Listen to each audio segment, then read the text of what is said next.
Hello, my cherished viewers. It's another episode of the PTF Impact Drive. And it's been a week already. I'm sure you missed us on your screens. Today, we are discussing a business topic which goes managing rejections or disappointment in businesses. I'm sure you would love to know all the tips we have for you. We have in our midst the General Manager of Monarch Hotel at East Legon to help us with this discussion. Join us as we zoom into it. Hello, Mr. Danso. You're welcome to PTF Impact Drive. Thank you. It's good to have you, and thank you so much for honoring our invitation. So, as we mentioned earlier, today we are discussing managing rejections and disappointments in business. Yes, and I believe you are an experienced businessman, so you are going to help us do justice to the topic. I hope so.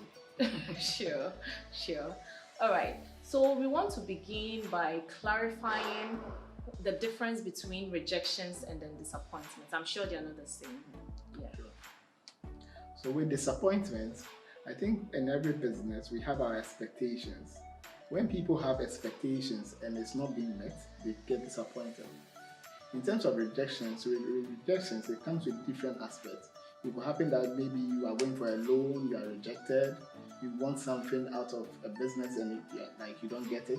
That's when you get rejected. So the main difference is your expectations and what you expect, what you want in a business. So the expectations which leads to the disappointment, because in every business you have your expectations that you want to meet because you have your targets and all that. So when you don't get your expectations being met, you get disappointed. But in rejections can come in every way. As in even a young graduate looking for a job, you can even go for an interview. The way you will be turned down, you'll be rejected in a way that which will lead you to be very demoralized. Because if you're not able to pick yourself up, to pick the negative instances which cause the rejection, then you'll be down for a very long time, which really affects most young people. Okay. So let's look at business. So when it comes to business, what practical instances, can one feel rejected, and how does it affect the business the person is into? Let me give you a practical example. Yeah. It's just like this COVID season that we have now. Let's say your business, you are out of cash now. When you take hotels now, most hotels are not even able to pay their workers now, because people are not coming and traveling, people are not traveling. You take the Holiday Inn as an example, we see workers going on the streets, they've not been paid for 7 months, which is very bad. So in this aspect, the business maybe tries to go for funds to support it, like go for loans and not to put it in the business, because there are many banks who say, because of the season and what's happening, we can't give you this loan. At the end of the day, being the business owner or running the business, you feel rejected in a way. But this is the time you also have to look at the negative aspect. What caused it? How you can be able to bounce back. Because it's a business that you built. Yeah. You can't say you are letting it go. These things happen, and that's why you have to psych yourself up. As a businessman, you always have to psych yourself up, because it will not always go right. Yeah. You have your ups and downs, and the rejection is part of business. Yeah. If you don't come across this, then you are not going to get the experiences and all the know-how to be able to be a better person. Okay. So in instances when you have been disappointed or you've had a rejection, how do you manage it? So that's when it comes to it comes to your character.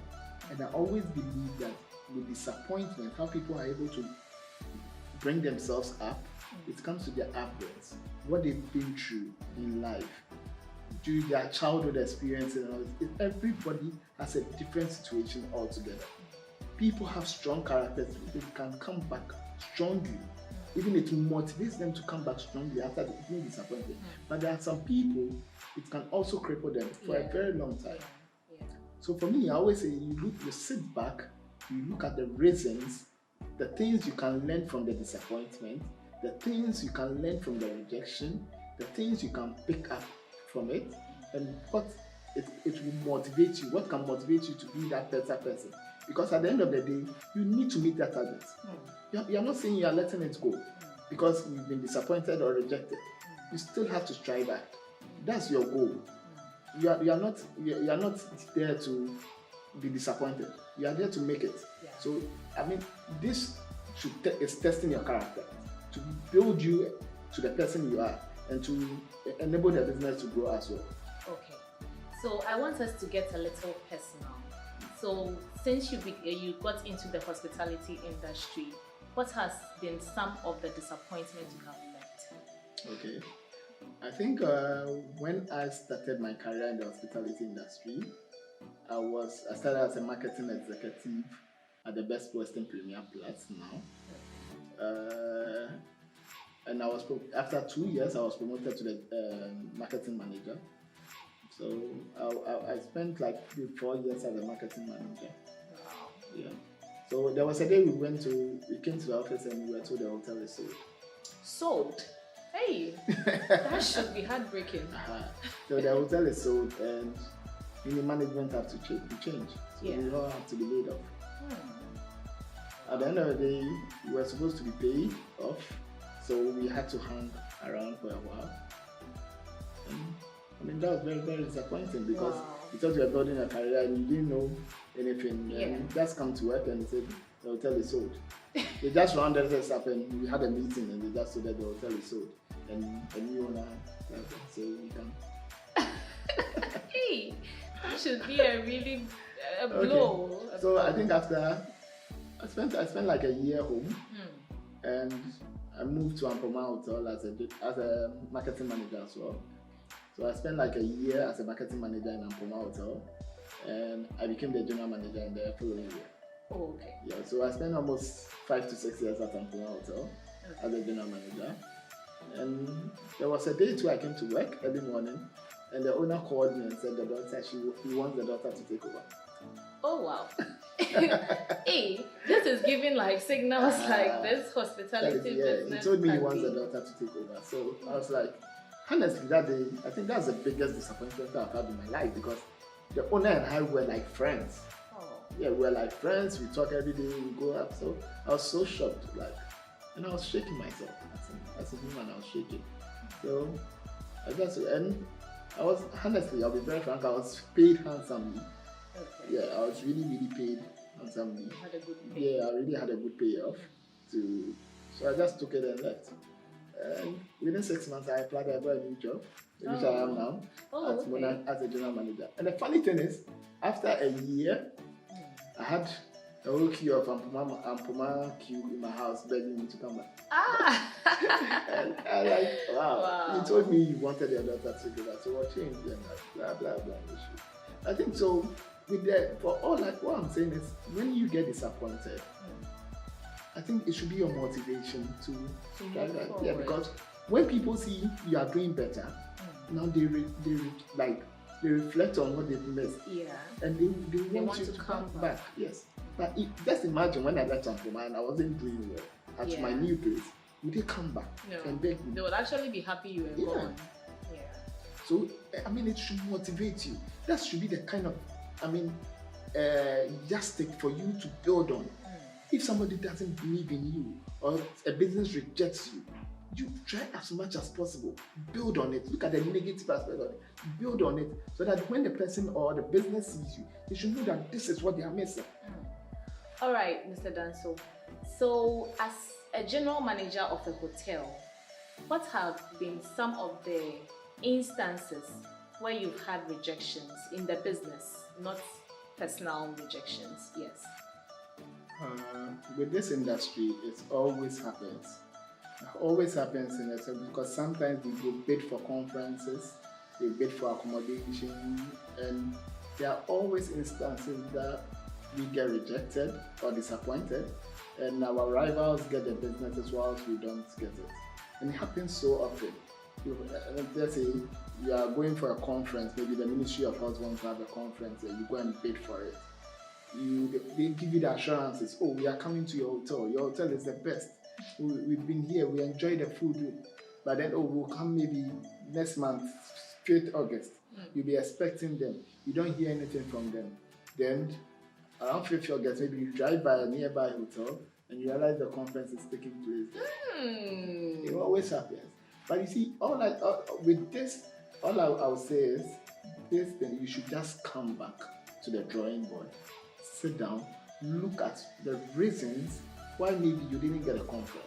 Because probably you did something wrong.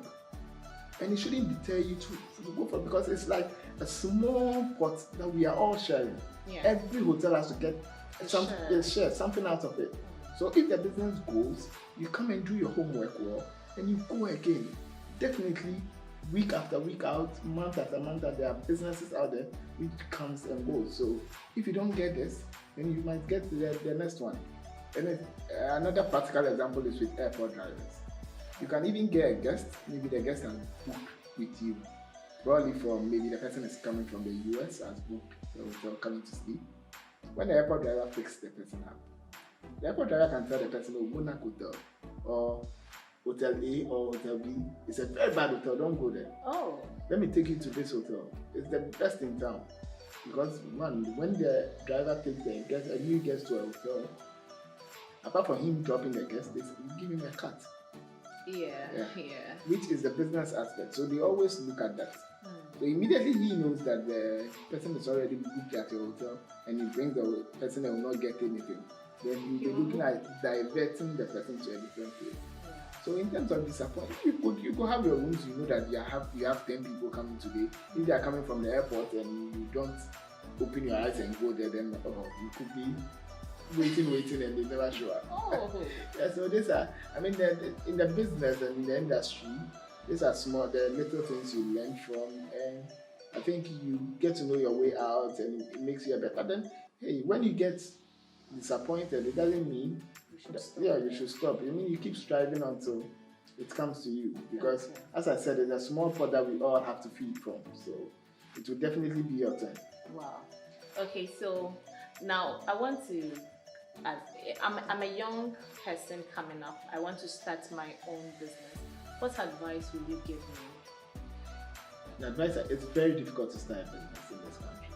It's very, very difficult. As a young entrepreneur, especially even trying to get money to start your business will be a problem. But that doesn't mean you should give up. That doesn't mean when you look at a practical example, whenever I'm traveling outside Accra and I look at the A1 bread business, just look at how it started, how even he was humiliated in the media because everybody felt he went to the university and selling bread. And now look at where it is. It's a multinational business. A1 is selling in the United States. Oh wow. Yeah. So you can just imagine, and it's within a period of 10 years.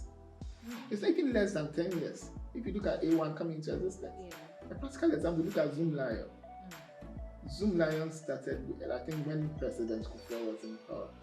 Now look at how Zoom Lion is doing. I think it's the biggest. Yes. And even it's in other African countries. That's what we fail to look at. It's another. So I think when you are starting as a young entrepreneur, there are always challenges. And if you are scared to start, then you will not get there. Hey, so we shouldn't be scared. You shouldn't be scared. Hey. If you are scared there will be challenges. There will be times are hard. You face all these challenges, but that should build you. That should make you a better person. I'm telling you, you start something today, and tomorrow it will be the biggest. And remember, everybody started in a small way. Facebook started in a small way. Twitter started in a small way. Now look at they are the biggest businesses in the world. So. If you don't start something, you're not getting anywhere. Sure. You seem to be very motivated in this business. So what's your motivation as a businessman? I look at myself and I look at how I grew up. And I think as I told you, how your foundation really builds you and makes you a person who you are. If those who really know me personally know, I do lots of charity work.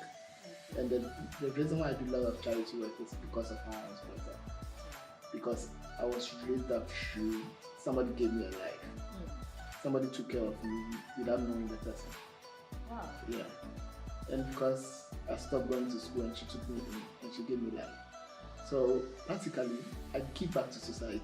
And I feel we have that obligation to share what we have. Yeah. Because at the end of the day, what we make, how much are we going to spend?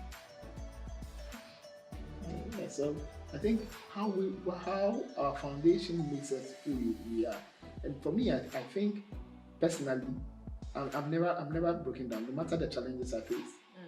Because I think it motivates me always. To bounce back. To bounce back. Oh. Whenever I feel, oh, yeah, let me try again. And I keep trying. I keep trying until I get it right. Wow. Wow.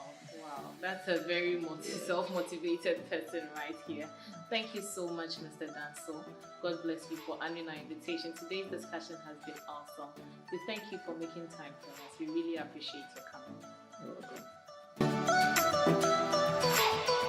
Alright, viewers. I believe you have had a lot of motivation from today's discussion. We had with us the General Manager of Monarch Hotel, who has helped us and has advised us in so many ways. I'm sure that you are going to take your own. For me, I am motivated that in every situation I find myself, I shouldn't give up. If I am disappointed, I will go back to my drawing board, go and do the calculation and bounce back and succeed. A very big thank you to our production team, Media Giants, for making today's episode a success. Also, as I always do, a very big thank you to the founder of Positive Transformation Foundation, Emmanuel Aja. You are doing an amazing job. And also to you, my viewers, for always viewing our episodes on our channels. It's amazing working with you all, and thank you so much for viewing us. Keep on viewing our episodes, like them, share your comments, and then subscribe to our channel. We really appreciate you being here. My makeup was done by Deluxe Beauty G8 Justina of University of Ghana, and as I always say, my name is Charity Longte. You can call me Ms. Vocal. Peace out.